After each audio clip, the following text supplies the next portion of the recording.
Where did she go? How does a smart, athletic 21-year-old college student vanish without a trace in broad daylight after a car crash on a snowy mountain road? No suspects, no body, no solid leads. This isn't a horror movie. It's a real-life mystery.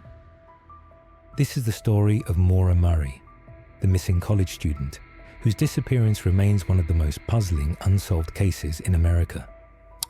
Let's break it down. Every clue, every theory, every eerie moment.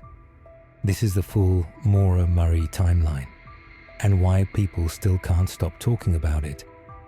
Chapter 1. Who was Maura Murray? Before she became the subject of Reddit threads and YouTube documentaries, Maura Murray was just a girl from Hanson, Massachusetts. She was a West Point cadet, a track star, a nursing student at UMass Amherst Bright. Focused, independent.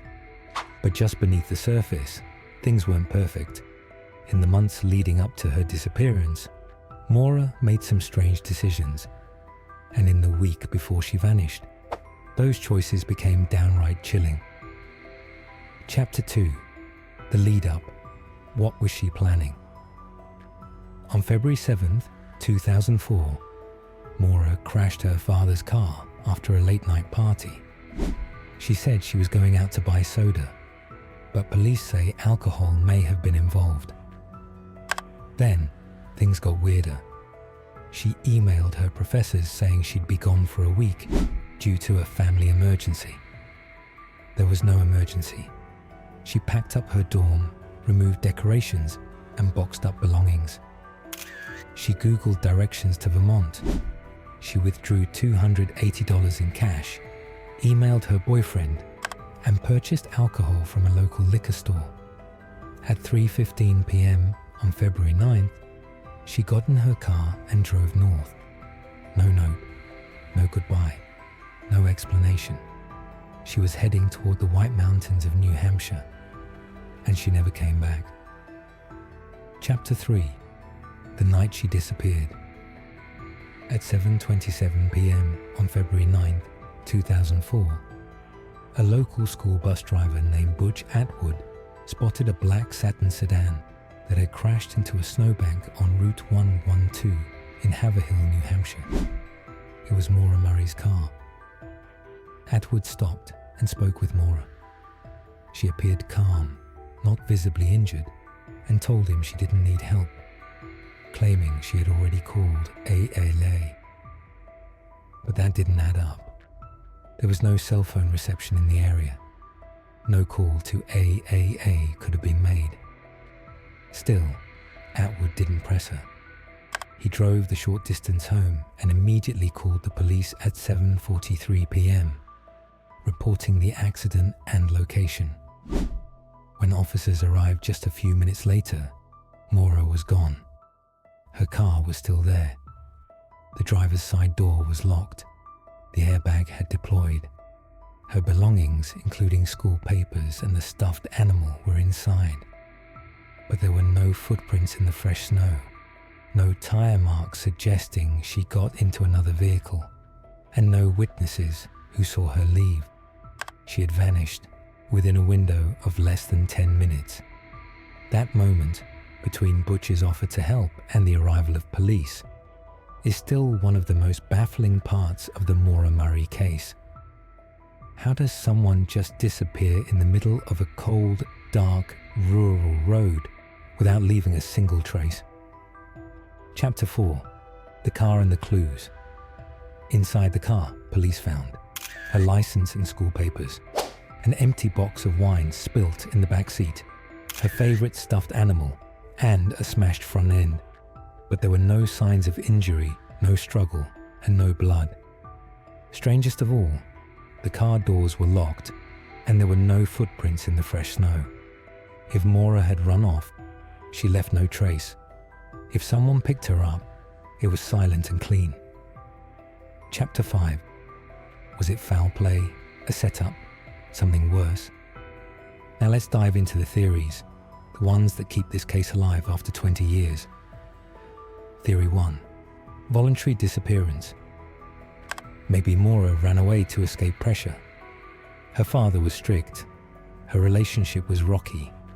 She was stressed about credit card fraud charges, but she never used her social security number, bank account, or phone again. Could she really have disappeared so cleanly? Theory 2. Suicide. Some suggest Maura took her own life, but no note was found, no body, and she was planning the future, sending emails, taking out cash, buying drinks. It doesn't line up. Theory 3. Abduction. The strongest theory? She was picked up by a stranger or someone she trusted. The dogs lost her scent 100 yards from the car. That strongly suggests a vehicle. Could it have been a passerby, a trucker, a local? Theory 4. Accident and cover-up. Others say a local accidentally hit her and covered it up. There was a house nearby with a suspicious basement later searched by cadaver dogs. No body was ever found, but questions linger. Chapter 6. Internet sleuths, FBI, and the global obsession. The Maura Murray case blew up online. Reddit threads, podcasts, YouTube series. Netflix featured it. Oxygen ran a documentary. Her name trends every year. Why? Because this case has everything. A smart, relatable victim. A remote setting. A cryptic timeline. No resolution even now. Citizen detectives analyze satellite maps, old interviews, and deleted voicemails. But no one has found the answer. Chapter 7. Recent developments and false hope. In 2021, authorities launched another search of the area. In 2022, a new witness claimed they saw a man walking in the woods that night. Nothing confirmed. Bone fragments, not hers. Basement digs, nothing conclusive. After 2 decades, the mystery is colder than ever. Chapter 8. The family that won't give up. Maura's father, Fredmurray, has never stopped searching. He's walked those woods, knocked on doors, begged police for answers. Her sister, Juliemurray, now runs awareness campaigns and keeps her name in the media spotlight. The family is clear. We don't want revenge. We want truth. Chapter 9. Why this case still matters. Because Maura Murray could be anyone. A sister, a daughter, a friend. Because the world should not allow someone to vanish in plain sight and stay gone for 20 years. Because someone out there knows something. And the truth, it doesn't disappear. If you know anything about the Maura Murray case, report it. Even the smallest detail might matter. What do you think happened? Drop your theory in the comments. Let's talk about it. Subscribe for more unsolved true crime stories, haunting cold cases, and breakdowns that cut through the noise. Because some stories should never be forgotten.